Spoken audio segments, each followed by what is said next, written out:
All right, everybody. Thank you for being here today. My name is Trevin McCoy. I'm the political director with DOGE South Carolina. Really want to say thank you for taking the time out of your day for being here. We got about 40 minutes on the clock today. We're going to do about 20 minutes of Rom talking about what we're doing with DOGE South Carolina right now, and then 20 minutes for Q&A. Please mute yourselves if you're able. But without further ado, thank you to my boss, Rom Reddy, for being here, founder of DOGE SC. Please take it away.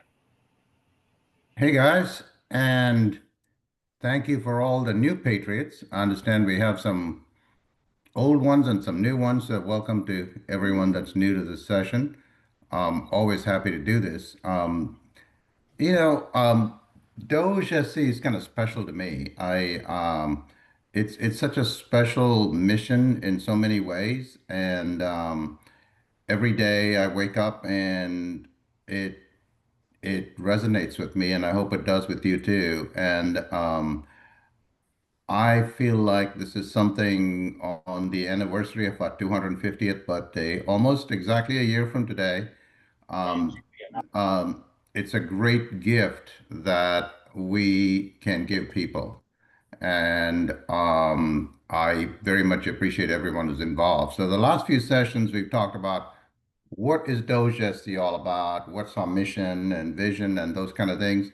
And I want to touch on that briefly for the new people, but I don't want to repeat myself. I think it's time for us to take the next step. And the next step for us is it's great to talk about stuff.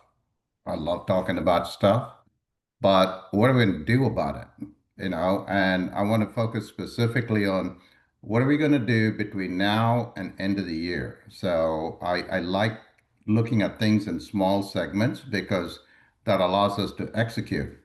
Um, so for those of you who haven't joined us, we have a very robust presence on social media. I'm told we're approaching 10,000 followers on Facebook and X and so on and so forth. I encourage you to do that. Also on the call, Trevin, Kendall, Justin, please reach out to them if you'd like them to spend some time with you, tell you a little bit about what we're doing and how we plan to get there. So I'm going to sort of keep it at the higher level and then we'll just have some open discussion and then take the details back to the regional managers in the interest of time.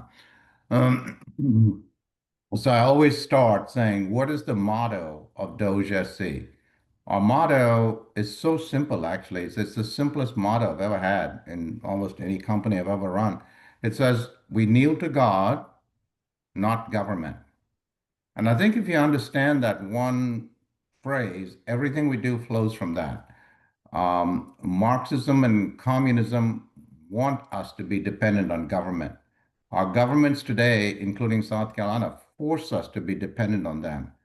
Our Constitution wants us to be dependent on God.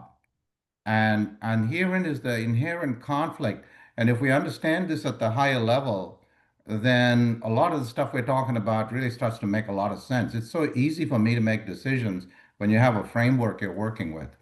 Um, our Declaration of Independence and our Constitution really take their inspiration from the scriptures. And from there actually flowed this whole thing of self-governance. Government has a limited role, limited function. We get our rights from God, and the citizen is supposed to be self-governing. What's happened, unfortunately, over the last many years, it's happened so slowly. As a matter of fact, some of our children and grandchildren probably don't even know it's happened. But power has shifted, power and money has shifted slowly from the citizen to the government. It didn't happen overnight, it's happened slowly. And so a lot of people don't even recognize it's happened to just step back and look at it. And you look and say, let's do a little comparison here. We have the highest red state income tax rate in the nation, not in the Southeast now, in the nation. So we're taking a lot of money in addition to property tax and sales tax and liquor tax and gasoline tax and every other tax.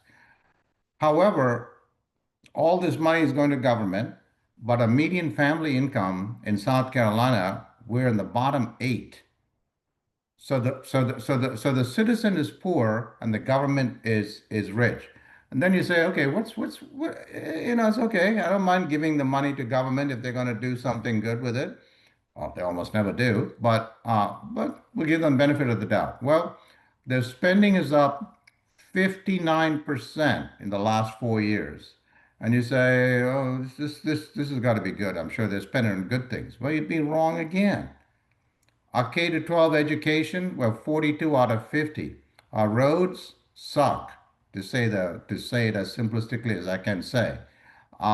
We've got so many people in SCDOT running our roads.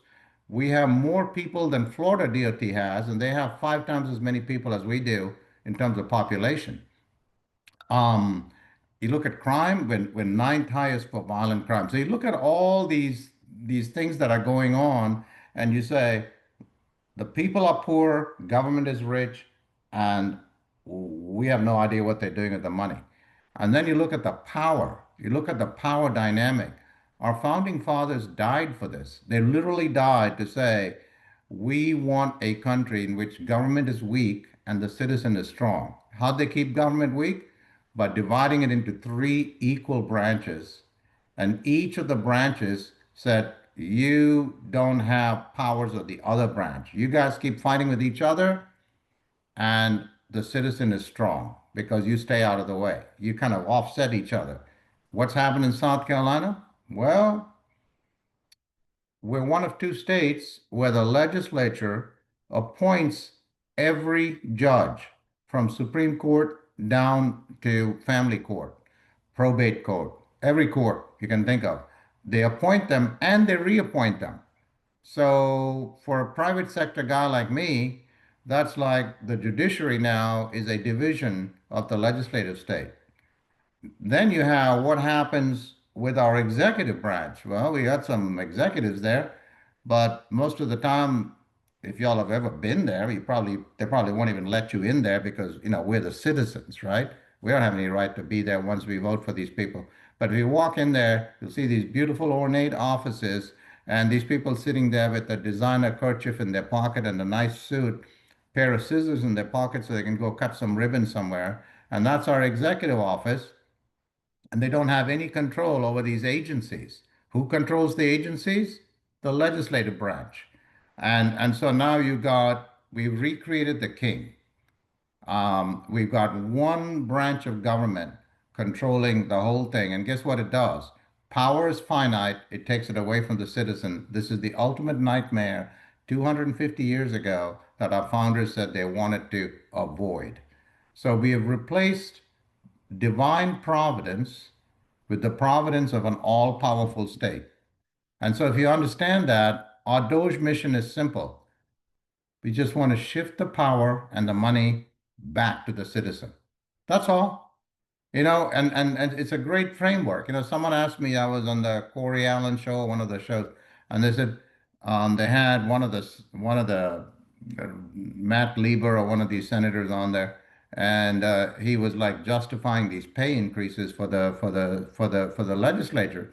And they said, "What do you think of these pay increases?" I said, "Well, does it shift the money or the power to the citizen or to government?" "Oh, it doesn't shift it to the citizen. I'm against it." So simple, you know? But to make these changes, we literally require a second American Revolution. And that revolution really starts with people like you on this call, where you act like you are the only person involved in this revolution. There's no one else involved. You are out there fighting this battle by yourself because you do not want to hand this legacy to the next generation. You do not want to kick the football down the road. So you're going to fight this like this is your fight, and it is your fight. All we can do is provide a path or a framework to fight this fight. So so that's the background. How are we going to do it? That's the key issue, right? Everyone can sit and talk about it. I think everyone running for governor is talking about cutting taxes. They don't have a single clue as to how to do it.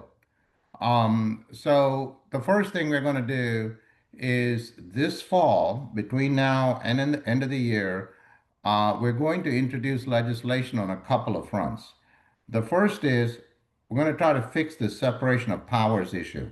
And to fix the separation of powers issue, they have something called JMSC that appoints all the judges. The JMSC is all the legislatures between Senate and House. They appoint these judges, and these judges are appointed in secret in what they call executive sessions. It's closed. Try to attend one of the sessions, they won't let you in. So it's an executive session, and the whole system is rigged. We have 1% of South Carolina population are trial lawyers. 31% of our legislature is trial lawyers. And you say, why is that? Because they get to now influence these judges who then help them in their business. So the first thing we're going to do is forget that. We're going to say ultimately the JMSC has to be abolished, which is a constitutional amendment that I don't think we want to take on right now unless we have the right people in Columbia, and we don't.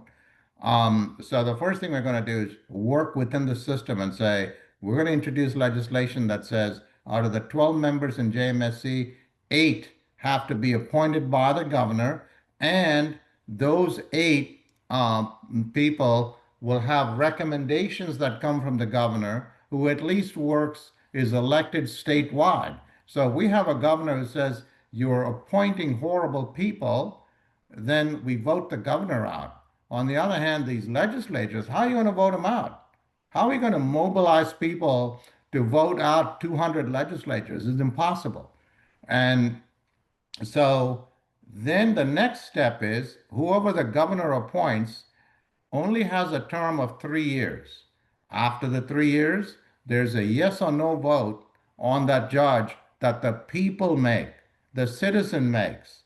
And the citizen says, this judge is a corrupt SOB, he's out. Or the citizen says, hey, you're tough, but you're fair, you're good. Now, if the citizen rejects the judges are not going to run elections. We're not going to have, elections and voting and lobbying and all that. It's just a yes or no. If the citizen votes no, it goes back to the governor who reappoints someone else, and the cycle starts all over again. And we have to give that back to the citizen. The same thing for separation of powers with the legislature. We're going to introduce legislation that says the legislature can have no control over these executive agencies that are out of control. I don't care if we deal with DSS or SCDOT or any one of them. They're all controlled by the legislature through boards and commissions and all these kind of things, which is unconstitutional. So that's one thing we're doing. The second thing we're going to do, we're developing um, legislation for education. I'm going to put it together under one thing called Through the Eyes of a Child. So we're going to pick 3 or 4 things, and that through the eyes of a child is simply saying, stop at the ideological nonsense that you guys do that tries to get you elected. We're going to say, is this going to take our children from 42nd as a first step, at least into the top 20 in 3 or 4 years? And to do that, how does the child going to see it? Is the child going to, from 10 years from now, going to say, my gosh, that change that happened changed my life and allowed me to get a good education? Or am I forever trapped in this thing that we got going? Along those lines, we're going to have to try some new things, and we've got a trial going sponsored by DOGE SC at Edgefield County for 1,800 kids, middle and high school, that now starts to use some new tools that figures out that you learn differently than I learn. For example, you have trouble in reading, you have trouble with in English, you have trouble with spelling. I might have trouble with pronouncing words. Now, that requires a different way of teaching. So we have these new tools now that adjust to how a child learns. And we use it in some of my foundation stuff. The changes are unbelievable. 30 to 40% change in math and English. Now here we're also going to do it in science. And we're going to do this starting in the fall. and we're going to measure it versus a baseline group. And these are the kind of things that will be in through the eyes of a child. I don't have any problem, by the way. I love our teachers. Teachers are great. We have $170 million in the budget this year for teacher raises, and we've been doing it for 8 or 10 years. But it's not changing the outcome. Why is it not changing the outcome? So I don't have a problem with teachers getting raises, but it can't be raises for time in the job. It has to be people who are really good are getting rewarded, and people who are not really good don't get rewarded. Otherwise, what I found in companies I've run is the really good people say, the heck with it. What is the incentive I have to work hard? And they bring themselves down to the middle. And the people who are not good would usually leave the system and go, I don't know, flip burgers at Burger King if they have to, because they're not getting rewarded. Instead, we keep giving them raises, so you keep them in the system. So this idea of just picking something that's ideological and saying, "Oh, I got a TV moment where I talked about how great I am for the teachers." How are you for the kids? Can you look at this thing through the eyes of that child? That's what you need to be doing. And that's the kind of stuff that we're going to be introducing and we're going to be hammering these people on in the legislature. The third one is our roads. Our roads suck. You know, we have, we're number two in the nation for centrally controlled roads, and we're number two from the bottom for the worst roads in the nation. And I actually ran a construction company for in the private sector in 50 states. If I ran a construction company like they run roads, I'd be done in about 2 weeks. So the whole roads thing we're also talking to Florida, and we're talking to Virginia, and we're going to have some legislation we're going to introduce on roads this fall. The second thing, and we have these meetings scheduled actually the week of the 13th.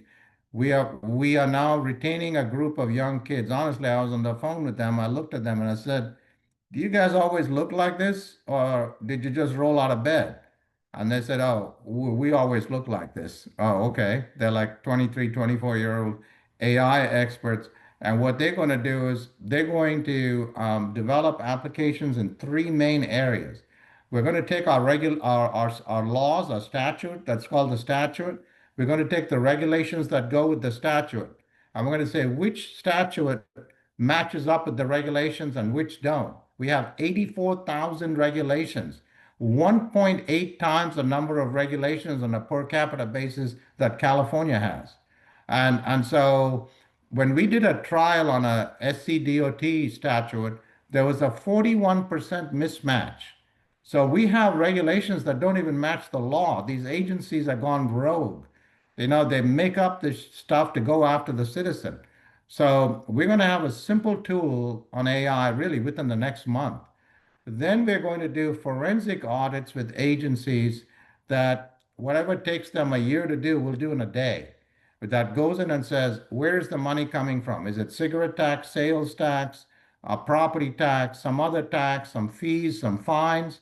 And where is the money going to? You guys are going to be shocked when you know how much of money goes through 501(c)(3) charities from our government. We're a generous people. We don't need our government supporting charities. We can do it ourselves. Um, so there's tremendous amount of nonsense going on. That's why they find $1 billion a year and they lose $1.8 billion the following year. They have no clue what they're doing. Like they just found $1 billion. I don't know if you all know this, a month ago, and they decided, $1 billion, it's a one-time thing. We can't, what are we going to do with it? We can't cut taxes because it doesn't happen every year. So we're going to spend it. Really? So we're going to propose a citizen trust fund. Every year, we're going to put all these monies into the fund and say, give it back to the citizen. It's their money. It's not your money to spend. And so this is what our AI, and then we're going to, of course, you're going to get the complaints. Oh my gosh, we have a target now. We've got 102 agencies. We're going to have to cut 30,000 people from these agencies. We've got four times the number of people on a per capita basis that Florida has for agencies. So we're going to cut them, but you know what? I don't want people to lose their jobs. So we're going to repurpose them into the private sector. We're going to set up some things with Trident College and some of these to say, train these people for the private sector. They need to come off the government payroll.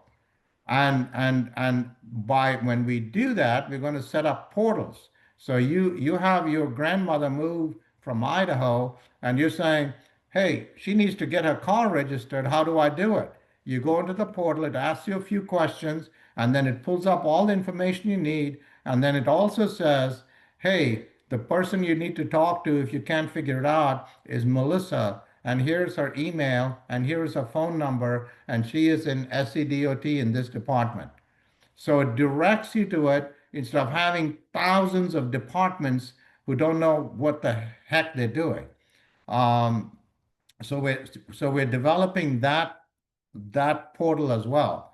The last thing we're going to focus in between now and December is we have to give our voters a better choice at the polls.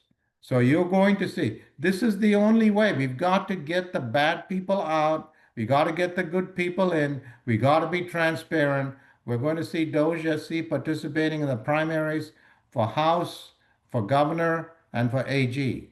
And these people are all, trust but verify.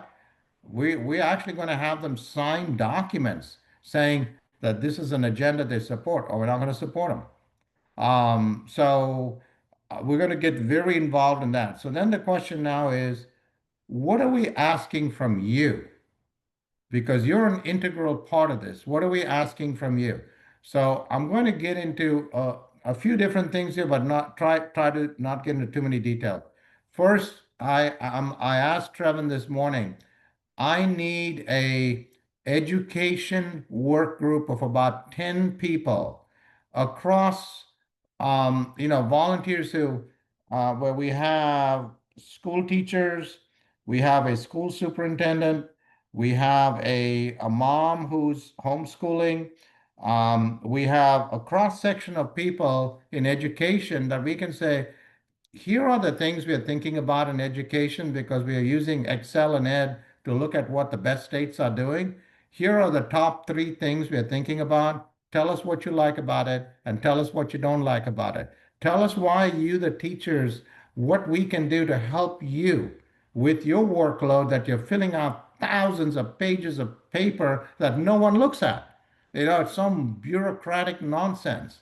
And so we want a working group for education. We also want a working group for roads. Now, the roads working group is going to be slightly different. I want some people who actually have experience in running some construction companies in the private sector, in understanding how things get done with contracting. We've got to separate DOGE. DOGE has to separate SCDOT from a centrally controlled Russian gulag to 6 different districts. And the districts have to operate independently. So we want people in these districts. We want contractors we can talk to. And so Trevin and the boys are going to try to put a group together for that.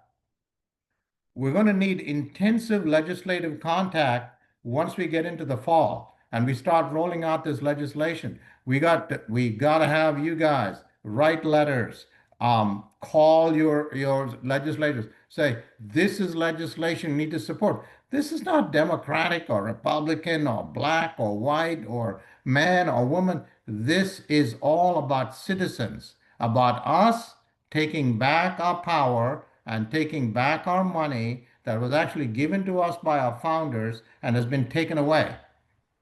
We're going to take it back. It's as simple as that. And you guys got to fight for that. And you guys got to get involved when we talk to you about ask all the questions you want because we have to be completely transparent. But then you got to fight like it's your fight. It's not my fight. I don't have anything to gain from these fights. It's all of our fights. So each of us has to fight like it's our fight. And then some of you, I've seen some of you actually do it already. We're going to ask you to write some op-eds, some articles, get some stuff out there with the fake media. They're going to publish some, they're not going to publish others, but we're going to have you get the word out. If you all have contacts with local media, you just happen to have a drink with the local ABC station, say, hey, would you want to do a little small segment so we can talk about DOGE? Get the word out, you know. And um, the second thing we're going to need from you is AI. When we get these AI things going, which is going to be very, very quickly, by the way. I'm not talking, I don't like long-term stuff. Long-term stuff is for the bureaucrats. I like everything I talk about is usually within the next several months. So we're going to get this AI stuff out next 2 months. You all are going to have to get involved and say, you guys have to give DOGE SC access to these agencies. We want to see, you have a right to know what's going on with your money. It's your money. It's not their money. They think it's their money, but it's your money. And so we're going to have to say, we want access. We want to know where the money is going to in all of these agencies. Why are we spending millions of dollars? You know, I was just talking about 30,000 people that should be easy to cut out of these agencies. You know what that is? $3 billion a year back to us, not for them to spend on some other project. Um, so we're going to need pressure on AI. And finally, and this is so important, the revolution I'm talking about has to happen not just at the voting booth, it has to happen at the primary voting booth. So many of you might know this, some of you might not. We have 5.5 million people in this state. About 350,000 vote in a primary. Now remember, the primaries here are open primaries. So a Democrat can vote in a Republican primary. So let's just say, I don't know if there's 350, maybe 300,000 are true Republicans. So you need 50% to win on the first ballot in a statewide race. So that's 150,000 Republicans. 150,000 Republicans in the primaries are determining the future of this state. So I know you all, a lot of you go to the thing and vote in the general election. You get a nice little sticker that says, I voted with a smiling face. What you don't know is it's over. Voting happened 6 months ago. So we have to get involved in these primaries.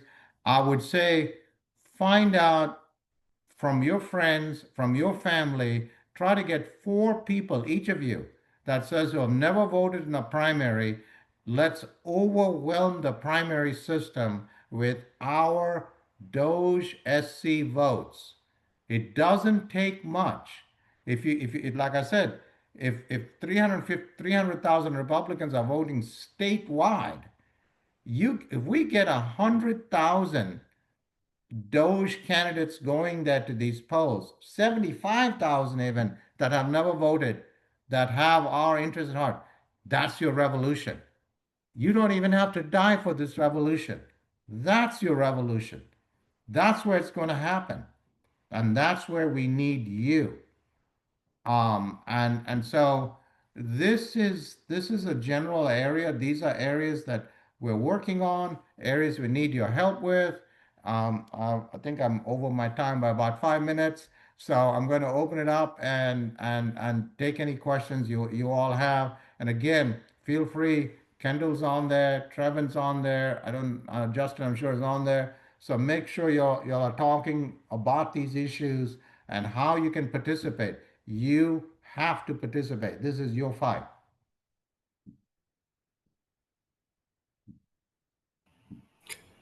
Well, Oh, thank you. Let's I'll go ahead and ask. That's one of the things that's really floating my boat about future plans is talking about expanding the electorate. Like here we are. I guess most of us are involved in the Republican Party. Here we have so many people in the party that are fighting tooth and nail to do what they can to narrow the electorate to make it more exclusive. Some people say, "Oh, party registration," and then let's go the extra step. Let's do conventions for nominations. And if you go through, I mean, we're very heavily gerrymandered, and you could go through the list of previous primaries and runoffs and see how many members of the legislature.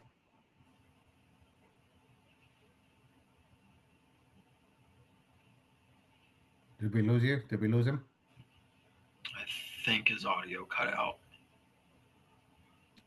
Lars, I think your audio cut out. Or maybe. So anyway, a lot of members have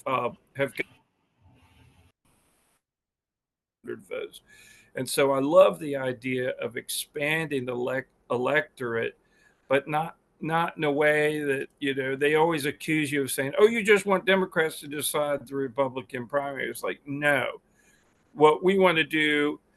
You know, the Trump model winning 7 battleground states was very simple. You just go after the you know, the voters that are just not, you know, just not heavily participating. We were going through, you know, to first time and second time voters in, you know, the low propensity areas of these battleground states. And I would love to see. I totally agree with you, but we're going to do one additional thing to what you're saying. We're going to bring AI to that as well. And really, what we're doing there is AI is going to help us look at 2 or 3 different things. We're going to say who voted in the primary in whatever, Lexington County. Then we're going to say who are the Trump voters in Lexington County that voted in the general but did not vote in the primary. And then who are other Republicans who didn't vote in the general or the primary. Now, the Trump voters who voted in the general but didn't vote in the primary, which is a big group of people, they're very enthusiastic. They're very much want to see this corrupt system upended. And so these people are center cut. If they understand that you can get in here and make a difference, they're going to be easy. And then the next level is the Republicans just don't vote. They say, you know what, I just don't have the time. Getting them and getting them juiced up to go vote. I think this is crucial. I honestly think that is the revolution. I keep talking about the revolution. That's it right there. So, and every one of you can play a role in this. We're just really lucky because we're coming into an open governor's race with multiple candidates that are all going to be going out there trying to find a new set of voters. And the timing couldn't be more perfect for this organization to ramp up while that's happening on the ground. We did some polling recently, and there's one big thing that's changing because of Trump. I think the citizen is waking up. There was a certain level of citizens were ambivalent, right? Oh yeah, some guy there, they came and promised you something, they're going to deliver some bullshit, and they never do. And now a lot of these politicians, especially the existing politicians, they continue to believe the citizen is stupid. And the citizen is like, I'm not as stupid as you think. And I'm getting smarter by the day. And people are waking up, and I sense it. I just sense it I see it in the conversations that we're having around the state. I think you're exactly right. The timing is great. And I think a lot of the things that Trevin and these guys are doing, it's just going to be a movement like no other. And the timing couldn't have been, for me, can't be better than on the anniversary of our 250th birthday. Any other questions? If I could weigh in, I'm Judy Kenyon from Horry County. Okay. I think we need to target certain legislators as well. I mean, Luke Rankin is coming up for re-election. And as you know, Luke Rankin controls the JMSC. Yep. And we know where to target him. We need some help, and we need some boots on the ground to help us with that in Horry County. So we'd love to have you come to Horry County and give us a few of your pointers, please. Yeah, I'm just going to say something else too. I'll use the George Bush word, and the George Bush word was strategically. Oh, absolutely. And so there's a certain amount of strategy here. Luke Rankin, and look, we're all very open here, so you're never going to find me mincing words. Luke Rankin is a bad guy, Oh, right? no kidding. And basically, we taking him out is going to be a bit of a heavy lift. And I think if you, We know where to target, though. yeah, you need to know where to target and how to target. And so I think so we just so we've got you're totally right. We've got a list of people, and we've got people, there's three categories of people. People who are bad people who are easy to take out. People who are not bad people, but who are useless. They're just there for being there. And, they do whatever the leadership tells them to do. They just like being there and wearing a nice suit and showing up and saying, "Hey, how you doing? I'm the senator from wherever."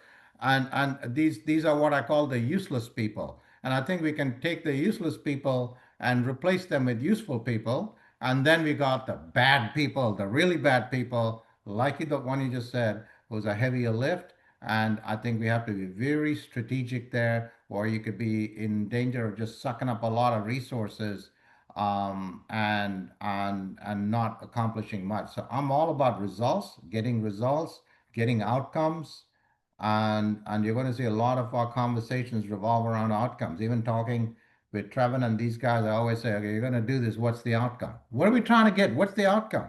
Let's start on the back and work our way forward, as opposed to picking something and keep doing it and hope it gets you to where you need to get."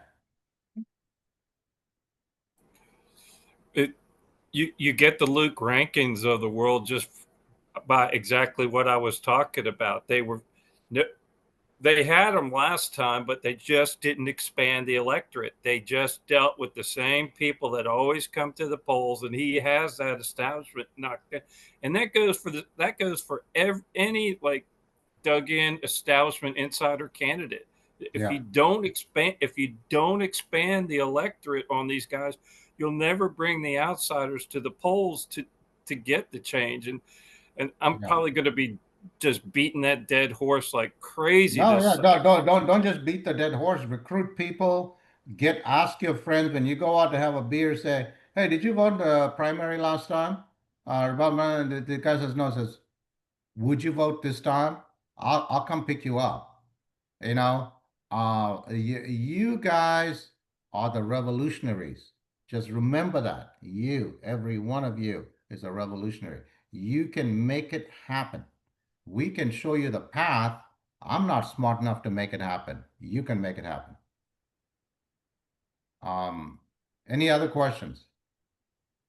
Yeah, Jamie Green, Dorchester County. These are all great ideas. The problem that we have with the primaries sometimes, though, is finding good candidates to run in lieu. So that's where we need help at, because my county is a good old boy, tight gripped group, and we've tried for several cycles now. So that's probably where we could use some help at. And I don't even know if we could even unseat some of them, but if we can get enough of the other people around them and get them replaced, we can just outnumber them. We're on it. We're on it. So once again, I don't know. Dorchester would be Justin. Is that your territory? Kendall. No, it's yeah, it's Kendall. me. Okay, Kendall. So Kendall, you might want to get in touch with him and have him talk to Wes. We're on it. We got a list. We're We working on a list. Jamie and I met and Trevin as well. Okay. And Diana on here. We all met earlier today. We got a plan of action in place. Yeah, yeah. I have some fond memories of Dorchester County from many years ago, probably before your time. This is before Boeing and all that. I ran the second largest manufacturing company in Dorchester County behind Robert Bosch. The Exxon facility on Highway 78 that later on became Link.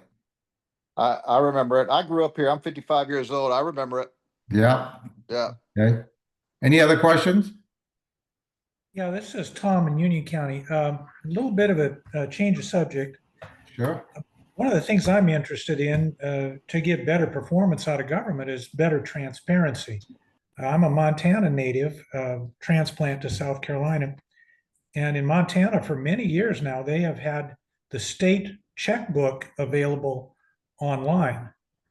So anybody who wants to can look by category, by appropriation, by amount, and see every dollar that's spent by the state government, by every agency. And I'm telling you, it's powerful. Because Tom, it's not going to there's a happen. lot of watchdogs that just work that database faithfully, and the monkey business was gone in no time. If we Tom, could work I on have to something tell in you, that order. I'm sorry to tell you that it is not going to happen with this group we got over there. We got to change the group for it to happen. And I'll tell you something, the good news is AI can make these things so transparent. It's going to become so obvious to everyone. It's going to be simple to do, but these guys are fighting it. They fight everything. I'll give you a small example. I know when I used to run the plants, I go to my plant manager and say, "Hey, how's your staffing looking? You had 95 people on the staff." "Oh, Mr. Reddy, we got it perfect. 95 people." I said, "Okay, what about your 1099s?" "Oh, 1099 contractors. Hey, Jenny, Mr. Reddy wants to see 10." And there all the bones are buried in the 1099 contractors. So here in the state, I went to someone, I said, "Hey, I can see your permanent employees.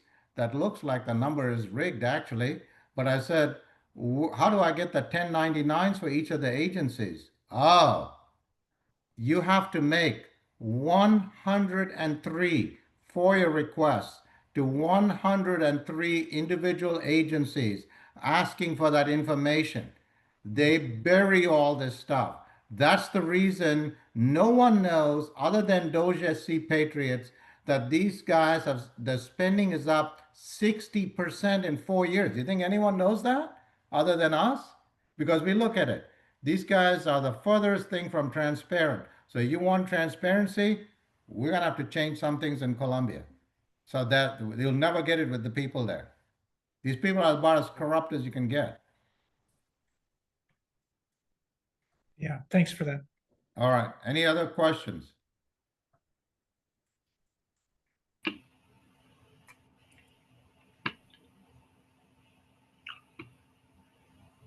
All right. Well, it looks like we're coming up on time, and there's not any more questions. Perfect. I just want to say thank you again to everyone for being here today. We got I see some faces that have been with us for a while. I see a lot of new faces. New faces is always a sign that we're on the right path. Rom said it several times. There's a lot of different ways that you can work with us and partner with us, both now and 6 months down the line. Like, I want to give Miss Melissa Kronberger a massive shout out. She wrote our first op-ed, and Rom, I think you've seen it, and we're trying to get that one published here soon. But that's something that you do right now. In 200 words, write down your thoughts on like why South Carolina needs DOGE South Carolina, DOGE SC. In 6 months from now, when we're pushing for a legislative issue and we're trying to pass a law, you can, call your legislator 100 times. We're going to have postcards. We can write 1,000 postcards, drop them on their desk. And then 9 months from now, when we're engaged in state house races, we need to knock doors and make phone calls. So it's really in all any, like follow us on social media, help with a retweet or I think they're called reposts now because it's X. Facebook, join our Facebook group. Everyone on this call has probably gotten a call or a text or an email from myself or Kendall or Justin, but stay in contact with us. Keep doing this. We're trying to make these a more regular thing because I think Rom enjoys them. I hope you all enjoy them. I know I enjoy them. I learn something new every time. But again, at the end of the day, just thank you so much for being here. Follow us online, engage with us on social And media. I just want to say one last thing. I just want to make sure that all of us don't do and follow the path that all of them do, which is in every company I always ran, the first thing said in my employee handbook is it said, when in doubt, take the path of highest integrity. And one thing we want to do, we do not want to win by lying, cheating, and stealing. That's not us. That's not our brand. And you know, but now we're in the public eye, and there's always going to be stuff that people throw at you in the public eye. So I think I need you all to have the confidence that we will not ever do things by lying, cheating, and stealing, or trying to do something that's not anything but having the highest integrity. So if questions come up around that, or if issues come up or someone says something, always don't let it fester. You know, come back, get a clarification, and then go back to them. Because when you are silent, silence is acceptance.